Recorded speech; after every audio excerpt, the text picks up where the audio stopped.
IA, prática para profissionais. Como criar um prompt profissional?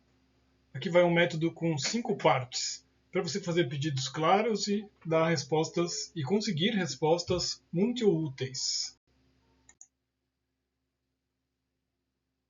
Aqui a gente está falando de uma linguagem conversacional, né? A inteligência artificial ela usa a linguagem imitando a linguagem humana. Então, você precisa fazer um pedido específico. Não, se você pedir uma coisa genérica, você vai receber uma resposta genérica. A IA precisa decidir tudo o que você não explicou. Então vai ficar, se você pedir de modo incompleto, ela vai complementar de modo generativo de acordo com aquilo que ela tem nos bancos de dados dela. Então você precisa fazer um pedido muito específico.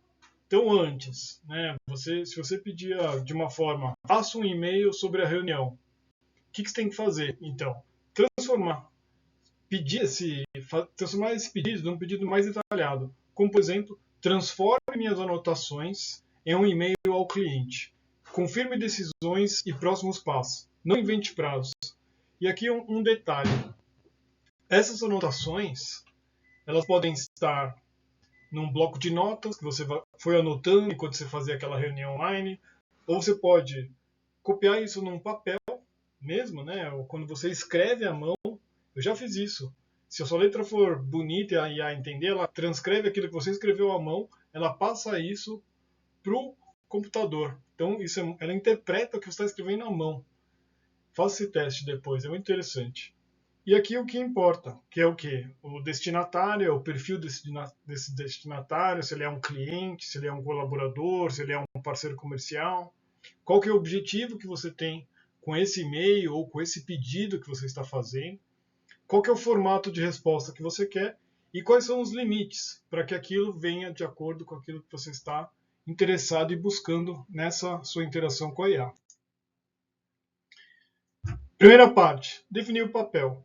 Então, o que é o papel? É o ponto de vista, é a linguagem do seu pedido. Né? Então, você pode, por exemplo, colocar atue como um assistente de comunicação corporativa. Se você, por exemplo, trabalha numa área de RH ou quer escrever sobre um assunto ligado a colaboradores, já coloca, ó, seu papel aqui, você vai fazer uma redação como se você fosse uma assistente administrativa ou como se fosse uma assistente de RH, por exemplo. E aí você vai pedir que tipo de ajuda que você quer. Né? Eu quero uma ajuda para escrever um e-mail, para reportar, chamar a atenção de um colaborador sobre um atraso, fazer um comunicado para um cliente sobre um determinado produto ou serviço que você está prestando para ele. E aqui os cuidados, né, que você tem que ter. A IA, ela não é embora ela possa se comportar como uma especialista, ela não é uma pessoa que é responsável, ela é só uma ferramenta. Né? A gente sempre usa o exemplo da máquina de escrever. Você usa a máquina de escrever e redige a carta das teclas, das letras, das palavras que você está escrevendo.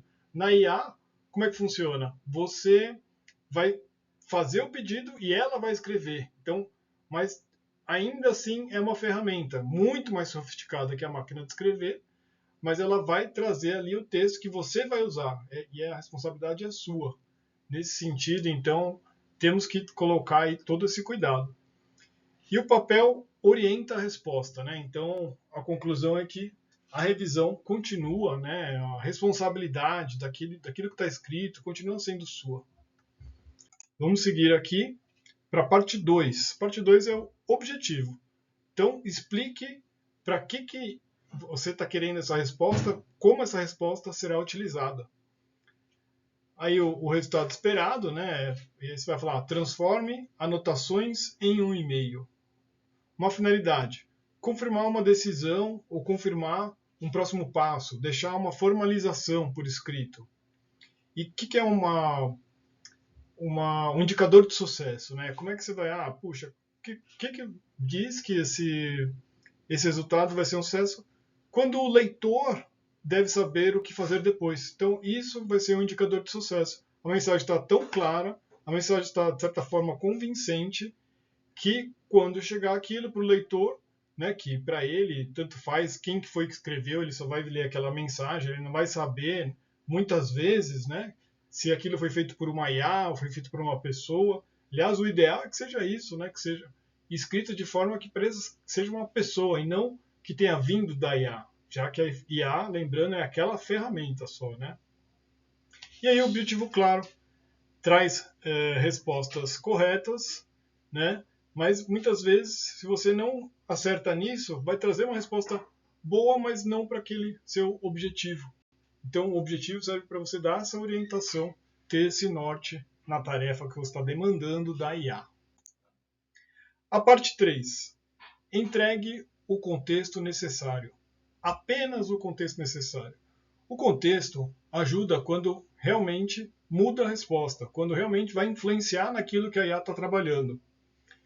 Inclua, né, destinatário, inclua o assunto, fatos relevantes, decisões já tomadas, tudo aquilo que a IA não vai conseguir identificar, não vai conseguir adivinhar que já foi tratado. Então isso faz parte do contexto, né? Então evite copiar toda a conversa, dados sigilosos ou detalhes que não mudam a resposta. Então seja objetivo, né? Lembra que a IA, inclusive isso varia conforme os planos, ela tem um certo limite de capacidade de processamento. Se você coloca um e-mail muito grande, aquilo vai levar informações desnecessárias, que a IA pode se perder nesse processamento. Então, seja objetivo na contextualização daquilo que está escrevendo. Lembrando, inclusive, a gente tem inclusive em outras aulas aqui, que dados confidenciais, nomes de clientes, RG, CPF, endereços, tudo isso não pode colocar, né? Especialmente aí, se for uma IA gratuita, onde os dados são expostos como se fosse no outdoor, toda vez que você escreve numa IA, se necessário, e nos outros planos tem que checar muito bem as configurações de privacidade. Então, contexto, aquilo que é objetivo, aquilo que é necessário, coloca. Perguntas direcionadoras como para quem, qual é o assunto, qual o cenário, qual a decisão esperada, qual é o próximo passo.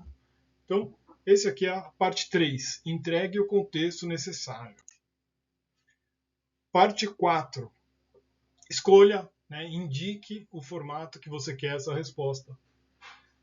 Se quer uma estrutura como, né, é um e-mail, então a estrutura tem um assunto, né, um assunto do e-mail, o corpo do e-mail e os próximos passos, aí as tarefas. Então essa é uma estrutura bem básica, bem objetiva, que fazem os trabalhos, né, o relacionamento funcionar muito bem. Um tamanho indicativo aqui é até 180 palavras, né? Hoje em dia, muita gente fala assim, puxa, o e-mail quase não é lido, né? As pessoas preferem hoje o WhatsApp e tal, mas o e-mail ainda assim é muito importante para inúmeras profissões, né? Podemos falar de controles administrativos, controles de andamento de processos jurídicos, né? Relação advogado-cliente, formalizações em geral, numa compra, numa parceria, numa venda. Então, o e-mail ainda é utilizado, mas você tem que ter ali um bom senso. Colocar um e-mail muito grande vai desgastar e muitas vezes vai desviar dos seus objetivos. Então, a recomendação aqui, até 180 palavras. Ainda assim, pode ser que se torne grande, né? Então, depois na revisão você consegue lapidar um pouco mais isso, mas 180 de saída é bacana. E aí você deve colocar também, né, aqui a sugestão, é organização disso, né? Quem que faz tal coisa? Quem é o responsável? Qual que é o prazo disso? Né? Então, isso ajuda a trazer um formato de resposta mais aderente, mais produtivo. Né? Estamos vendo aqui. Formato específico economiza a edição depois. Quanto mais assertivo você delimitar, né, escrever aquilo que você quer como formato, mais preciso é. Então, isso aqui, a gente está dando um exemplo de e-mail, mas também é capaz de você pedir um documento em Word para download, ou diretamente um PDF. Algumas IAs você consegue trazer como resultado imagens, infográficos, então tudo isso varia. Estamos falando aqui num nível mais iniciante, uma tarefa, uma sugestão de tarefa simples, que é redigir um e-mail, mas pode ser relatórios, pode ser coisas muito mais extensas e complexas. E aí a parte dos limites, né? Da parte que você ainda vai lapidar essa assertividade da resposta que você quer obter. Então, mostrar para a IA aquilo que ela não deve fazer. Por exemplo, né, a gente sabe que tem a tal da alucinação. Não sei se você já ouviu esse termo, mas é o termo que é utilizado quando a IA começa a inventar. Então era muito comum, era antes ainda mais comum ainda, né, no começo da IA, né, alguns meses ou anos atrás, mas ainda assim, em planos gratuitos, ainda é comum.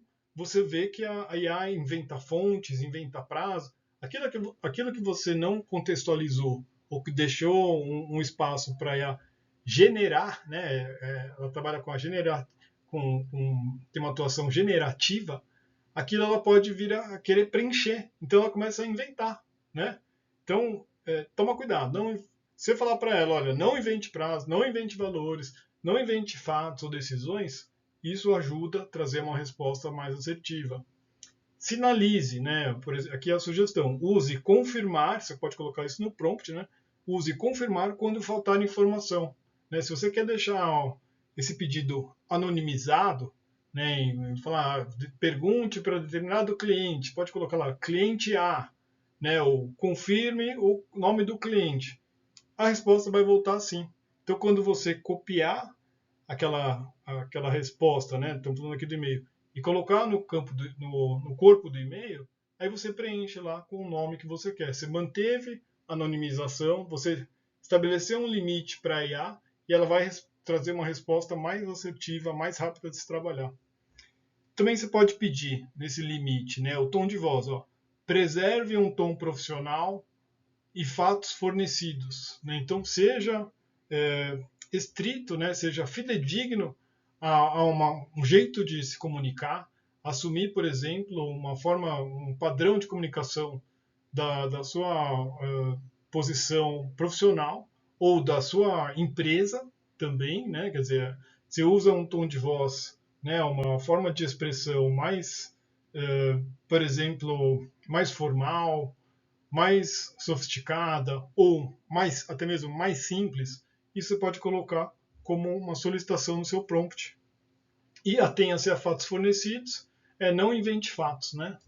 Então, esses limites, eles reduzem, né, as extrapolações e compromissos indevidos que vão trazer no texto, que depois, obviamente, você vai ter que revisar, mas isso você revisa menos, você vai direto ao assunto. Então, agora um pedido completo, né? Reunindo esses 5 elementos, né? Você vai montar ali o papel, né? Quer dizer, qual que é o lugar de fala aqui, né? Como está se comportando? É aquela assistente, né? Assistente de redação, assistente administrativa, como se fosse uma secretária, como se fosse um colaborador de recursos humanos. Você coloca lá, determinada pessoa, esse papel, temos esse objetivo, e aí você vai colocar transforme notas em e-mail. Você vai dar o contexto, vai solicitar o formato, né? Por exemplo, isso é um contexto que eu tenho que comunicar com o cliente. Aqui o exemplo. Escreva de forma breve, escreva de forma sucinta, resumida, objetiva. E estabelecer os limites ali. Não invente, não marque dúvidas, né? Seja fluido. E vamos resolver isso de modo bastante produtivo. É aí que está o ganho da sua utilização com IA. Aqui, ó, 5 partes, um briefing. Reúna essas informações, revise e, se for o caso, guarde esse prompt para reutilizar depois. Então, de novo aqui, um bom prompt precisa ainda de revisão.